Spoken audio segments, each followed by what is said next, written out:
Hello students, once again welcome back to digital learning platform of Winsome International School. I am Shalini Dhiman and today we are with the last topic of class 10 chapter 3 metals and non-metals. तो आज की इस session में हमारा chapter 3 का last topic हम cover करेंगे और इसी के साथ हमारा ये चैप्टर जो है वो ओवर हो जाएगा। लास्ट जो हमारा सेशन था उसमें हमने डिस्कस किया था अकरेंस ऑफ मेटल्स के बारे में, है ना, कैसे कैसे हम अपने मेटल्स को एक्सट्रैक्ट करते हैं। और आज हम जो डिस्कस करेंगे वो हमारे 3 मेन टॉपिक्स ये रहेंगे। हम बात करेंगे कोरोजन की कि व्हाट इज कोरोजन, क्लास 7 से आप पढ़ते आ रहे हैं, ठीक है, कि कोरोजन क्या होता है, क्या क्या कंडीशंस कोरोजन के लिए चाहिए, कि कब किस कंडीशन की प्रेजेंस में किसी मेटल का कोरोजन हो सकता है, right. Then we will see that how to prevent this corrosion. अब ये जो कोरोजन है क्या ये अच्छी है या बुरी है? ऑब्वियसली अगर हम कह रहे हैं कि we have to prevent it तो इसका मतलब है इट्स नॉट गुड, है ना। तो कोरोजन को कैसे प्रिवेंट किया जा सकता है वो हम डिस्कस करेंगे। And the last topic for this chapter and in today's session would be alloys, कि अलॉयज क्या होते हैं, किस मिक्सचर को हम अलॉयज का नाम देते हैं, right. So now let us start with the very first topic that is corrosion. Basically corrosion क्या है? ईटिंग अप ऑफ मेटल्स, ठीक है, जहां पर क्या हो रहा है, eating up of metals by the action of air, moisture और a chemical such as an acid on their surface is called corrosion। जहाँ क्या होता है, सपोज बहुत लंबे समय तक हमारा कोई मेटल है, उसका कोई टुकड़ा है, अगर वो किसके कांटेक्ट में रह रहा है, अगर वो एयर के, मॉइस्चर के या फिर किसी एसिड के कांटेक्ट में आ रहा है तो उसका सरफेस जो है वो खराब होने लग जाता है, उसकी जो आउटरमोस्ट लेयर है वो क्या होने लग जाती है, उतरने लग जाती है, ठीक है, कोरोड होने लग जाती है। इस प्रोसेस को हम क्या कहते हैं? This is called corrosion, right. Now most of the metals corrode when they are exposed to damp air. अब मैक्सिमम हमारे मेटल्स जो होते हैं वो कोरोड हो जाते हैं अगर हमारी एयर क्या होती है, डैम्प होती है, राइट। अभी हम इसके बारे में बात करेंगे, ये जो डैम्प एयर की हम बात कर रहे हैं, a large amount of metal is lost every year because of corrosion. तो इस कोरोजन की वजह से क्या होता है कि हर साल बहुत सारे हमारे जो मेटल की क्वांटिटी है वो क्या होती है, खराब हो जाती है, right. The more reactive a metal is the more readily it corrodes. अब देखिए अगेन इस चैप्टर में बहुत हद तक हर चीज में किसका रोल है, रिएक्टिविटी का। तो अब हम क्या कह रहे हैं कि the more reactive a metal is more easily it will corrode. अब होता क्या है, जितना ज्यादा मेटल रिएक्टिव होगा उतनी जल्दी वो क्या करेगा, ऑक्सीजन के साथ, मॉइस्चर के साथ क्या करेगा, रिएक्ट करेगा, है ना। कम रिएक्टिव होगा तो रिएक्शन थोड़ा लेट होगा तो कोरोजन भी लेट होगा, ठीक है। तो इसका क्या मतलब हुआ कि जो मेटल जितना ज्यादा रिएक्टिव उसका कोरोजन उतना ही जल्दी, राइट। नाउ सी, अगर हम किसकी बात कर रहे हैं, आयरन की बात कर रहे हैं। अच्छा, यहाँ मैंने आपसे कहा था कि डैम्प एयर बेसिकली क्या होती है, उसमें ऑक्सीजन भी प्रेजेंट होती है, ठीक है। ऑक्सीजन कहाँ से मिल रही है हमें, एयर से। डैम्प मींस सीलन वाली या मॉइस्चर वाली, ठीक है। तो हमने क्या टर्म यूज कर दिया, डैम्प एयर यूज कर दिया। तो जब अगर हमारा एयर कैसा है, डैम्प है, तो इट मींस उसको क्या मिल रहा है, ऑक्सीजन भी मिल रहा है, उसको मॉइस्चर भी मिल रहा है, ठीक है। और ये कंडीशंस हमें चाहिए होती हैं कोरोजन के लिए। फॉर एग्जाम्पल आयरन, सबसे कॉमन, हम बार बार आयरन की बात करते हैं, तो आयरन का जो कोरोजन होता है हमने उसको एक स्पेसिफिक नेम दे दिया है, रस्टिंग। रस्टिंग मींस जंग लगना, हम उसको क्या कहते हैं, रस्टिंग कहते हैं। So when an iron object is kept in damp air for a considerable time, it gets covered with a red brown flaky substance called rust। अब देखिए ये चीजें मुझे आपको समझाने की बिल्कुल जरूरत नहीं है क्योंकि आप practically day to day life में देखते हैं आपके आसपास, है ना। अब आयरन जो होती है, आपने बहुत बार ऑब्जर्व किया होगा कि अगर कोई आयरन है, पुराना आयरन है, पीस ऑफ आयरन पड़ा हुआ है, तो आपको उसके ऊपर एक रेड सा सॉफ्ट सा कोटिंग दिखेगा, जिसको अगर हाथ लगाओगे तो वो झड़ करके नीचे गिर जाएगा, है ना। वो क्या है, इट मीन्स कि उसकी उस लेयर की क्या हो चुकी है, कोरोजन हो चुकी है। आयरन क्या हो चुका है, रस्ट, उसकी रस्टिंग हो चुकी है। उसके ऊपर वो जो रेड रेड ब्राउन फ्लेकी सा है वो क्या बनता है, उसी को हम कहते हैं रस्ट, ठीक है। तो बेसिकली रस्ट है क्या, rust is hydrated iron 3 oxide. Hydrated means water की प्रेजेंस में होता है, ठीक है। तो ये क्या है, हाइड्रेटेड आयरन 3, और इसका फॉर्मूला है Fe2O3.XH2O। Fe2O3 आयरन ऑक्साइड, है ना। और ये जो डॉट हमने लगाया है XH2O, this is amount of moisture, ठीक है, अमाउंट ऑफ मॉइस्चर पे ये डिपेंड करता है। देखिए मैंने यहाँ पे कोई नंबर नहीं फिक्स किया है, x लिखा है, यहाँ पे 2 3 4 5 में कुछ भी लिख सकती थी, है ना। लेकिन रस्ट का फॉर्मूला क्या होता है, Fe2O3.xH2O। इस x को हम, it can not be fixed, right, it can not be fixed, ये वेरी करता है। ये कैसे वेरी करेगा कि अगर किसी एरिया में मॉइस्चर का कंटेंट ज़्यादा है तो ये उस हिसाब से वेरी करेगा, अगर कहीं मॉइस्चर का कंटेंट कम है तो रस्टिंग जो है वो उस हिसाब से वेरी करेगी, right. So basically what is rust? Rust is hydrated iron 3 oxide. This is Fe2O. This is Fe2O3. Okay, Fe2O3. There is a little bit mistake in writing. This is Fe2O3 dot XH2O, right? So this is red in color, reddish brown. देखिए अब क्या हर condition में rusting possible है? क्या आपने iron को रखा, चाहे आप उसको कैसे भी कंडीशन में, कैसे भी एटमॉस्फेयर में रखें, तो क्या रस्टिंग पॉसिबल है या हमेशा ही रस्टिंग हो जाएगी? नहीं, दो स्पेसिफिक कंडीशंस तो रस्टिंग के लिए आयरन को चाहिए ही चाहिए, ठीक है। और वो दो इंपॉर्टेंट कंडीशंस क्या हैं? एक तो प्रेजेंस ऑफ ऑक्सीजन, एयर से ऑक्सीजन मिल जाएगी, ये तो उसको 100% जो है हर कंडीशन में रहेगी। ऐसा तो नहीं है कि जो है एयर में ऑक्सीजन प्रेजेंट नहीं होगा, है ना। लेकिन उसको उसके साथ में क्या चाहिए? साथ में उसको चाहिए वाटर, मॉइस्चर, नमी होनी चाहिए हवा में। क्या होनी चाहिए? नमी होनी चाहिए, वाटर ड्रॉपलेट्स या वाटर वेपर्स प्रेजेंट होने चाहिए। तो अगर ये दोनों कंडीशंस उसको मिल रही हैं तो उस कंडीशन में आयरन की रस्टिंग होगी, आयरन की कोरोजन होगी। अदरवाइज आयरन का कोरोजन जो है वो पॉसिबल नहीं होगा, क्योंकि दोनों कंडीशंस चाहिए। अब बात आई डैम्प एयर की, तो डैम्प एयर क्या है? वो क्या सप्लाई करती है? वो दोनों कंडीशन सप्लाई करती है। मैंने आपको क्या कहा कि डैम्प एयर में क्या है? ऑक्सीजन भी है, ठीक है, और ये नमी वाली एयर है, तो इसमें क्या प्रेजेंट है? मॉइस्चर भी प्रेजेंट है। तो अगर हमने कह दिया कि किसी एक पर्टिकुलर एरिया का एयर जो है वो डैम्प है, तो वो क्या करेगा? दोनों कंडीशंस को फुलफिल करेगा। और वहां अगर प्रिवेंशन वाले स्टेप्स को फॉलो नहीं किया गया है तो आयरन की क्या हो जाएगी? रस्टिंग हो जाएगी, right. Then ordinary water has always some air dissolved in it, so it can supply both the things needed for rusting. अब बात करते हैं ordinary water की, ठीक है। तो जो ordinary water होता है हमारा, उसमें भी कुछ अमाउंट में क्या प्रेजेंट होती है? डिजॉल्व्ड ऑक्सीजन प्रेजेंट होती है ऑर्डिनरी वाटर में, ठीक है। क्या प्रेजेंट होती है उसमें? Dissolved oxygen. तो ऑर्डिनरी वाटर भी अगर प्रेजेंट है तो उससे भी क्या हो रहा है? वाटर तो है ही, ठीक है, वाटर तो मिल ही रहा है, साथ ही साथ उसको क्या मिल रहा है? ऑक्सीजन भी मिल रहा है। तो उस कंडीशन में भी रस्टिंग जो है वो पॉसिबल है, राइट। तो अगर डैम्प एयर मिल रहे अगर है या फिर ऑर्डिनरी वाटर है, तो ये दोनों conditions alone are capable of rusting, capable of corroding the iron which is called rusting, right. अब देखिए ये एक्सपेरिमेंट है, हर चीज एक्सपेरिमेंट के साथ प्रूव की जाती है। ऐसा नहीं है कि हमने किसी चीज को हाइपोथेटिकली अज्यूम कर लिया और हमने कह दिया कि नहीं ये ऐसे ही होता है। There is a practical practical proof behind everything we say and we do. So this is my test tube A, this is B and this is C. अब ये जो हमने अपना एक्सपेरिमेंटल सेटअप लगाया है, इसमें मैंने क्या किया? 3 टेस्ट ट्यूब्स ले ली, ठीक है। इन तीनों टेस्ट ट्यूब्स में रस्टिंग के लिए अलग अलग कंडीशंस को हम क्या करेंगे? चेक करेंगे, ठीक है। फर्स्ट कंडीशन में आपने क्या लिया? नॉर्मल वाटर लिया, ऑर्डिनरी वाटर ले लिया, ठीक है। अब जो ऑर्डिनरी वाटर होता है, हमने थोड़ी देर पहले उसमें क्या कहा था कि ऑर्डिनरी वाटर में फ्री ऑक्सीजन भी प्रेजेंट होती है, ठीक है, राइट। तो फर्स्ट कंडीशन में क्या हो गया? ऑर्डिनरी वाटर ले लिया। सेकेंड में क्या ले लिया मैंने? बॉइल्ड डिस्टिल्ड वाटर ले लिया। अब ध्यान रखेंगे कि बॉइल्ड डिस्टिल्ड वाटर के पास फ्री ऑक्सीजन प्रेजेंट नहीं होती है, राइट। और थर्ड कंडीशन में क्या किया मैंने? एनहाइड्रस कैल्शियम क्लोराइड डाल दिया, राइट। एनहाइड्रस कैल्शियम क्लोराइड क्या करता है?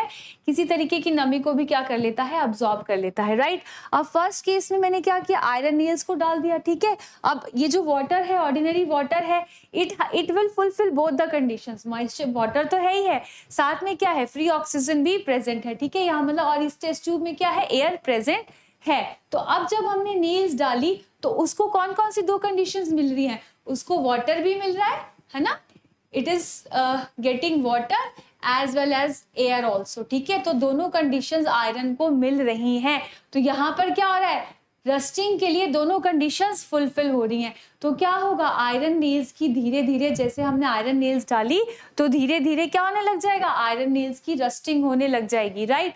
अब सेकेंड कंडीशन में देखिए, पानी तो है लेकिन हमने और क्या ऐड कर दिया, यहाँ पे लेयर ऑफ ऑयल ऐड कर दी। अब ये जो लेयर ऑफ ऑयल होती है ये क्या करती है, अगर यहाँ पर इसमें एयर प्रेजेंट है भी टेस्ट ट्यूब में, तो ये क्या करेगी, यहाँ इसको इसके कांटेक्ट में आने नहीं देगी। क्यों, उसको वो ब्लॉक कर देगी वहीं पर, है ना। तो अब यहाँ इसके पास फ्री एयर है नहीं, यहाँ से एयर इसके कांटेक्ट में आ नहीं रही, तो अब आयरन नील्स जो अंदर पड़ी हुई हैं उनके पास सिर्फ एक ही कंडीशन हो रही है, उन्हें सिर्फ क्या मिल रहा है, they are only getting water, लेकिन उनको ऑक्सीजन नहीं मिल रही।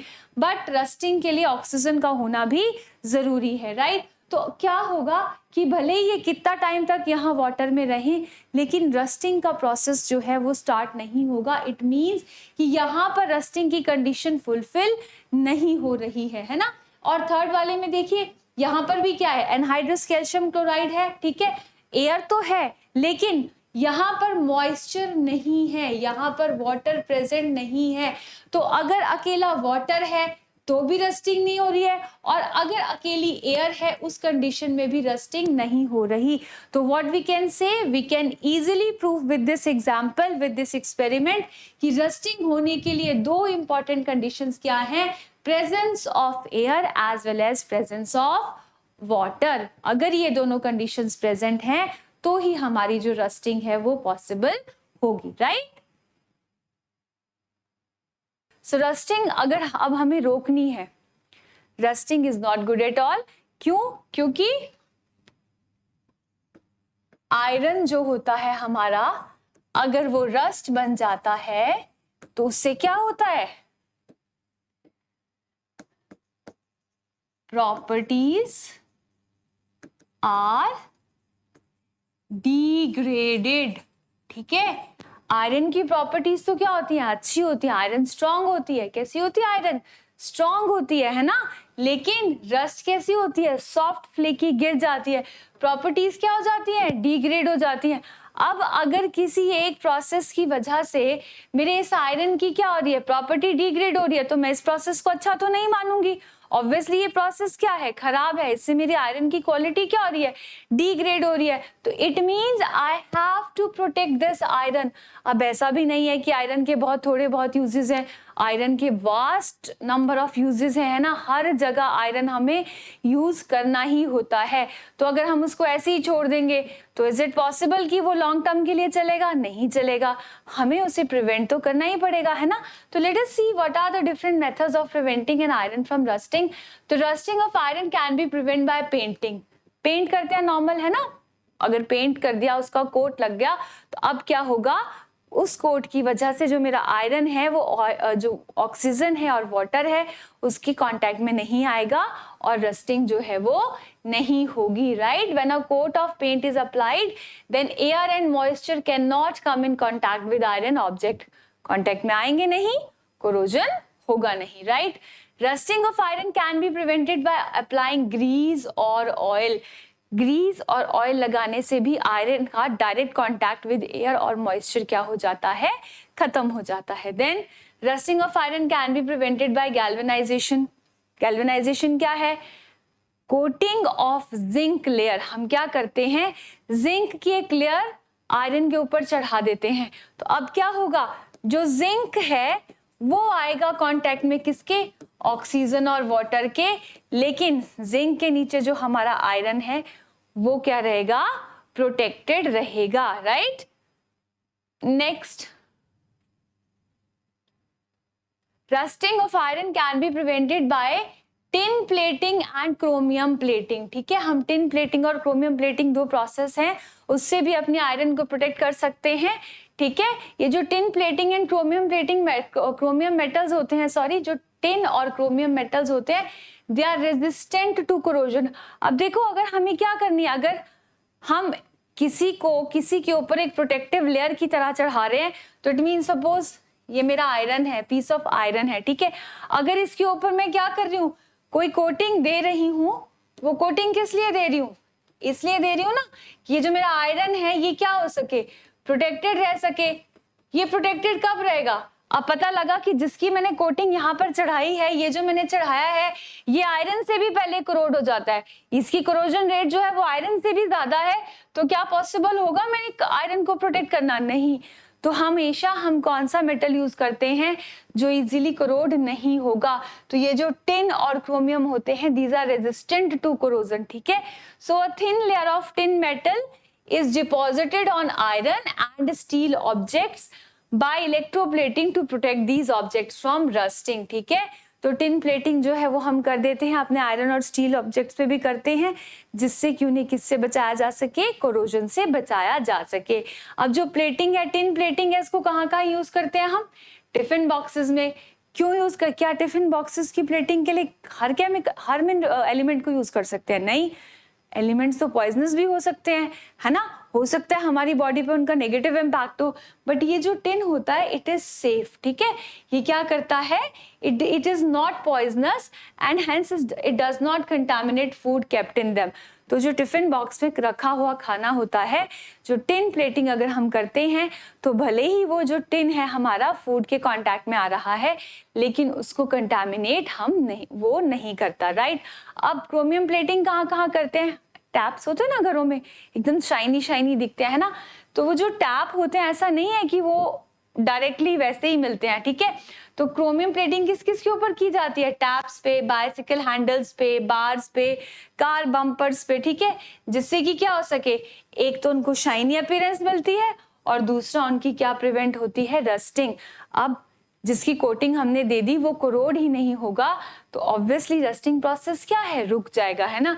रस्टिंग भी रुक रही है, चमक भी आ रही है ना, right. Now next, when aluminium vessel is, अच्छा दिस इज अबाउट, तो ये कोरोजन ऑफ एल्यूमिनियम, राइट। तो ये हमने जो अभी तक ये स्टेप्स किए, ये सारे स्टेप्स अगर हम फॉलो करते हैं तो जो हमारा आयरन है उसको हम क्या कर सकते हैं, रस्टिंग से बचा सकते हैं, और लॉन्ग टर्म के लिए हम उसको क्या कर सकते हैं, यूज कर सकते हैं ना, ठीक है। Now next is corrosion of aluminium. अब भाई मेटल है एल्यूमिनियम भी, उसकी भी कोरोजन हो जाती है, ठीक है।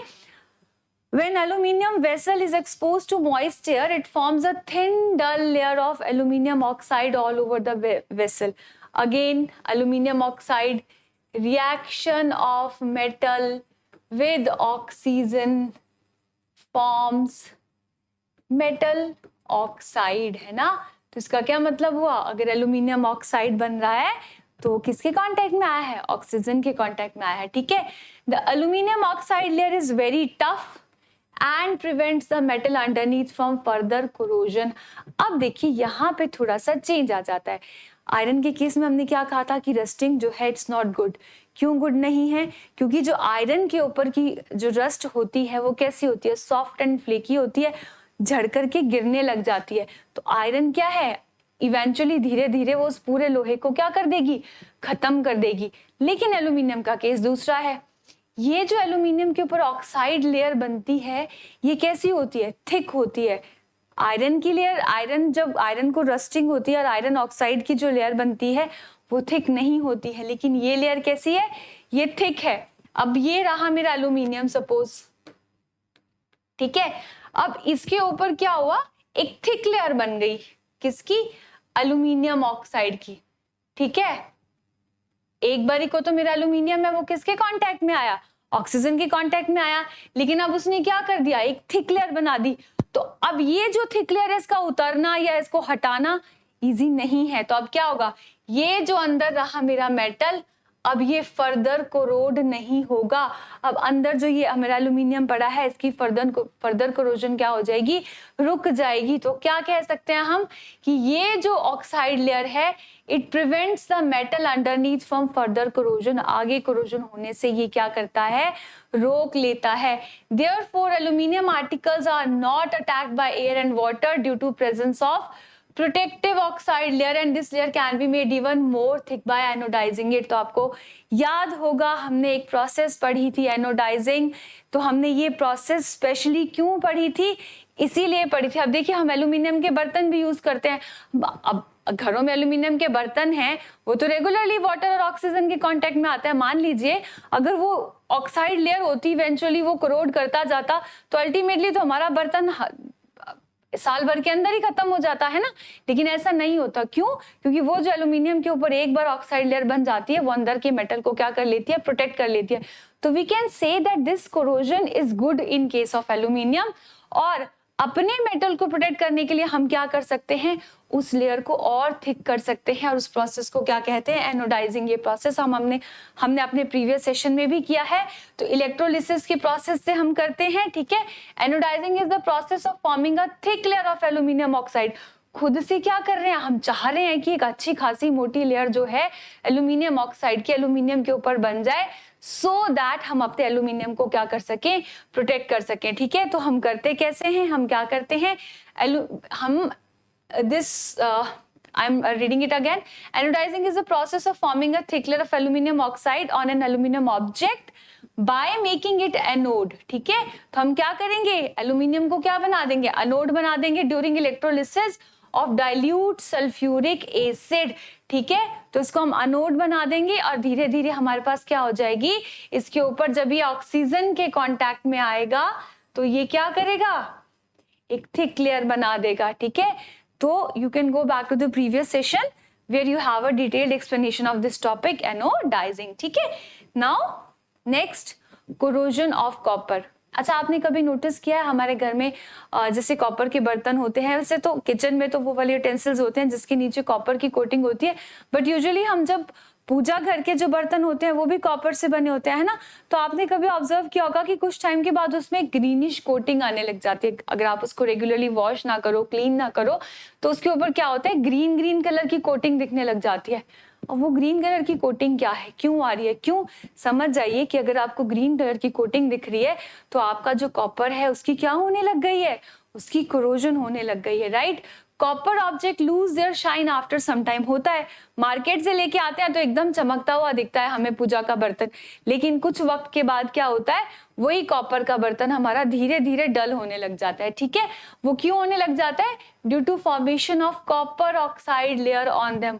उसके ऊपर कौन सी लेयर आ जाती है, कॉपर ऑक्साइड की लेयर आ जाती है, ठीक है।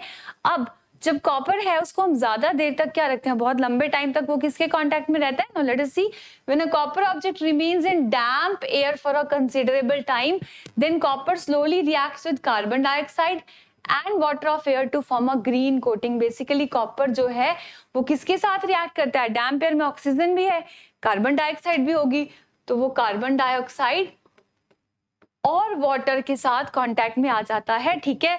और अल्टीमेटली वो क्या बनाता है, CuOH ट्वाइस एंड CuCO3, ठीक है, calcium hydroxide and copper carbonate, ठीक है। ये दोनों चीजें वो बनाता है और इसकी कलर कैसी होती है, ग्रीन। तो वो जो ग्रीन कोटिंग होती है वो किसकी वजह से होती है, कॉपर हाइड्रोक्साइड और कॉपर कार्बोनेट की वजह से। तो जब हमारा कॉपर किसके कांटेक्ट में आया, हमारा कॉपर जब कार्बन डाइऑक्साइड और वाटर के कांटेक्ट में आता है तो वो किस में कन्वर्ट हो जाता है, कॉपर हाइड्रोक्साइड और कॉपर कार्बोनेट में, ठीक है। और ये कैसा होता है, ये बेसिक इन नेचर होता है। क्लास 8th में आपको अगर याद हो तो बहुत बार क्वेश्चन आता है कि why does the copper vessels turn green after some time, या फिर क्वेश्चन आता है कि why is a green coating observed on copper vessels. तो आप वहां पर भी ये टॉपिक कर चुके हैं, ठीक है। तो ये जो प्रोसेस है ये सारी, ये क्या है, this is basically corrosion of copper, ठीक है। ग्रीन कोटिंग आ जाती है हमारे पास, लेकिन ये प्रोसेस जो है वो बहुत ज्यादा फास्ट नहीं होता, क्यों, क्योंकि रिएक्टिविटी सीरीज में जो हमारा कॉपर है वो काफी नीचे है, right. Now next, corrosion of silver. Market से लेके आते हैं सिल्वर, एकदम शाइनी होती है, लेकिन साल भर बीत जाने के बाद, कुछ वक्त बीत जाने के बाद वो डल हो जाती है, ठीक है। क्यों, अगेन डल हो गई मतलब उसके ऊपर क्या होगी, एक लेयर डिपॉजिट होगी। बट अब यहाँ सोचने वाली बात ये है कि सिल्वर क्या है, one of the least reactive metal है। अगर वो लीस्ट रिएक्टिव मेटल है तो वो कैसे ऑक्सीजन के साथ भी रिएक्ट कर रहा है। हम तो कहते हैं भाई लीस्ट रिएक्टिव मेटल्स जो हैं वो रिएक्शन में पार्टिसिपेट करना ही नहीं चाहते, है ना। तो what is the logic behind it, देखिए, when silver objects are kept in air they get tarnished and gradually turns black, right. वो क्या हो जाता है, ग्रेजुअली दे टर्न ब्लैक। ठीक है, आप घर में अपनी मदर्स की ज्वेलरी भी देखेंगे तो आपको क्या दिखेगा, जो ज्वेलरी होती है चांदी वाली जो होती है वो अक्सर कैसी हो जाती है, काली पड़ जाती है। ठीक है, silver is highly unreactive metal, हमें पता है रिएक्टिविटी सीरीज में सबसे नीचे होता है ना। So it does not react with oxygen of air easily. तो ऑक्सीजन जो है एयर में उसके साथ इजीली रिएक्ट नहीं कर सकता भाई, अनरिएक्टिव है, रिएक्टिविटी में सबसे नीचे है, तो काला क्यों पड़ रहा है, व्हाट इज द रीजन। अब देखिए जो हमारी एयर है that is not having only oxygen in it, it is having mixture of different kinds of gases। ठीक है, तो ये जो हमारी एयर होती है it usually contains a little of sulfur compounds such as hydrogen sulfide। so this is the culprit behind corrosion of silver। ठीक है, तो सिल्वर की corrosion में किसका रोल है, ऑक्सीजन का कम है और हाइड्रोजन सल्फाइड का ज्यादा है। तो हमारी हवा में कुछ सल्फर कंपाउंड्स जैसे कि हाइड्रोजन सल्फाइड भी प्रेजेंट होते हैं। तो सिल्वर ऑब्जेक्ट क्या करते हैं, धीरे धीरे silver objects combine slowly with hydrogen sulphide gas present in air to form black coating of silver sulphide. तो ये जो हमारी सिल्वर हाइड्रोजन सल्फाइड गैस होती है, हमारा सिल्वर धीरे धीरे इस गैस के साथ रिएक्ट करके क्या बनाता है, सिल्वर सल्फाइड बनाता है। ठीक है, क्या बनाता है, सिल्वर सल्फाइड। और यही जो है किसकी कोटिंग फॉर्म, कैसी कोटिंग फॉर्म करता है, ब्लैक कलर की। अब ये देखिए आपके पास दो पिक्चर्स हैं, this is brand new silver spoon. ठीक है, जस्ट अभी मार्केट से लाया हुआ, एकदम शाइनी है, लेकिन कुछ समय बाद आप देखेंगे चांदी के बर्तन तो वो ऐसे हो जाते हैं। तो क्यों हो जाता है, अब हम ये नहीं कहेंगे कि सिल्वर ऑक्साइड या लेयर ऑफ ऑक्साइड है, अब लेयर किसकी है, सल्फाइड की है। तो याद रखेंगे क्वेश्चन आता है कि बाकी मेटल्स के केस में तो हमने क्या कहा कि ऑक्सीजन की कोटिंग हो गई, ऑक्साइड बन गया, लेकिन सिल्वर के केस में क्या बना, सल्फाइड बना, and this sulphide is responsible for the corrosion of silver. Right, now next alloys. ये तो बात हो गई कोरोजन की। ठीक है, एल्यूमिनियम के केस में तो कोरोजन अच्छा है, लेकिन बाकी जैसे आयरन की बात करते हैं तो उसे हमें प्रोटेक्ट करना होता है। अब बात आती है अलॉयज की। तो बेसिकली देखिए क्या होता है, डिफरेंट काइंड्स ऑफ मेटल्स हमने पढ़े, मेटल्स की प्रॉपर्टीज भी पढ़ी है ना। फर्स्ट सेशन हमने किया था उसमें हमने मेटल्स की डिफरेंट प्रॉपर्टीज के बारे में बात की थी, जैसे कि क्या होते हैं मेटल्स, मेलिएबल होते हैं, डक्टाइल होते हैं, सोनरस होते हैं, सॉफ्ट होते हैं। लेकिन ऐसा एक भी मेटल नहीं होता जिसमें सारी क्वालिटीज हो, कि वो मेलिएबल भी हो, डक्टाइल भी हो, हार्ड भी हो, टेंसाइल स्ट्रेंथ भी हो। अब हम चाहते हैं कि हमें क्या हो, हमारी क्वालिटीज इंप्रूव हो जाए। मैं एक ही मेटल लूं, है ना, मुझे कुछ काम है, मुझे उसको यूज करना है, लेकिन मुझे वो कैसा चाहिए, हार्ड भी चाहिए, but at the same time मुझे बाकी जो प्रॉपर्टीज हैं वो भी चाहिए। तो इस प्रॉपर्टी को अटेन करने के लिए हम क्या करते हैं, अलग अलग प्रॉपर्टीज वाले जो मेटल्स होते हैं उनको क्या कर देते हैं, कंबाइन कर देते हैं, जिससे कि उनको कंबाइन करने के बाद जो मेटल हमें मिले उसकी प्रॉपर्टीज कैसी हो, इंप्रूव्ड प्रॉपर्टीज हो। Right, so see the various properties of metals like malleability, ductility, strength, hardness, resistant to corrosion, appearance etc. can be improved by mixing with other metals। ठीक है, तो इन प्रॉपर्टीज को क्या किया जा सकता है, इंप्रूव किया जा सकता है। This mixture of two or more metals is called an alloy। तो ऐसा दो या दो से ज्यादा मेटल्स के मिक्सचर को हम क्या कहते हैं, अलॉय कहते हैं। और ध्यान रखेंगे कि अलॉय के एग्जांपल्स कौन से हैं, बहुत बार बच्चे जो हैं अलॉय और एलिमेंट को कंफ्यूज करते हैं। ब्रॉन्ज हो गया, bronze is not an element, it is an alloy. There is a difference between element and alloy. Element तो जो है वो नेचर में है, ठीक है, लेकिन अलॉय हम दो डिफरेंट एलिमेंट्स को कंबाइन करके बनाते हैं। Right, for example aluminium metal कैसा होता है, लाइट होता है बट इट्स नॉट हार्ड। पर हम चाहते हैं भाई कि हमें इस अल्यूमिनियम को ऐसी मैन्युफैक्चरिंग में यूज करना है जहां पर लाइट तो हो लेकिन उसकी स्ट्रेंथ ज्यादा हो। तो हम क्या करते हैं, हम इसका अलॉय बना लेते हैं। अल्यूमिनियम और मैग्नीशियम को हम क्या करते हैं, कंबाइन कर लेते हैं, and this alloy of aluminium and magnesium is called magnalium. It is light as well as it is hard. अब देखिए दोनों की प्रॉपर्टीज आ गई, नाम याद रखेंगे, मैग्नेलियम, ठीक है, क्वेश्चन अलॉयज के ऊपर आता है, तो इस तरीके से हम क्या कर सकते हैं, प्रॉपर्टीज को इम्प्रूव कर सकते हैं। अब क्या ये जरूरी है कि हमेशा जो कॉम्बिनेशन हो रहा है वो सिर्फ मेटल्स के बीच में हो? नहीं, जरूरी नहीं है।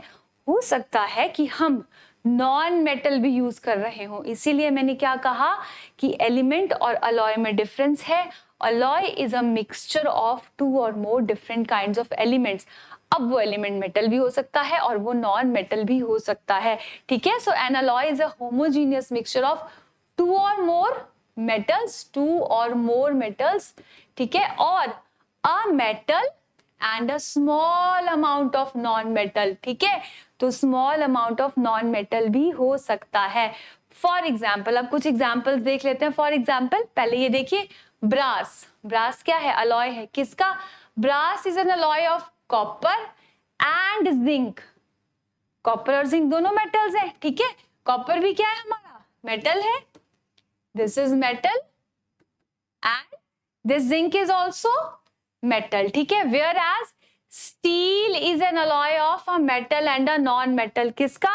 Iron and carbon. आयरन क्या है, मेटल है, लेकिन कार्बन क्या है, नॉन मेटल है, ठीक है। तो अलॉय मेटल मेटल या मेटल और कुछ अमाउंट में नॉन मेटल का कॉम्पोजिशन हो सकता है, मिक्सचर हो सकता है, राइट। नाउ अलॉय को प्रिपेयर कैसे करते हैं? An alloy is prepared by mixing the various metals in molten state in required proportion and then cooling their mixture to the room temperature। तो पहले क्या करेंगे, दोनों का हमारे जो एलिमेंट्स होंगे उनको क्या करेंगे, मोल्टन स्टेट में लेंगे। अब जिस मात्रा में हमें वो चाहिए, हमें जो अलॉय बनाना है उसके लिए स्पेसिफिक रेशियो डिस्क्राइब्ड है, ठीक है, वो फिक्स्ड है, उसी रेशियो में हम लेंगे, ठीक है, उनको मिक्स करेंगे और फिर क्या करेंगे, उस हम अपने मिक्सचर को रूम टेम्परेचर पे क्या कर देंगे, कूल कर देंगे, राइट। नाउ प्रॉपर्टीज, ये सारा झंझट इतना कर क्यों रहे हम, इसलिए so that properties can be improved. Alloys are stronger than metals, ठीक है, मेटल से ज्यादा स्ट्रॉन्गर होते हैं।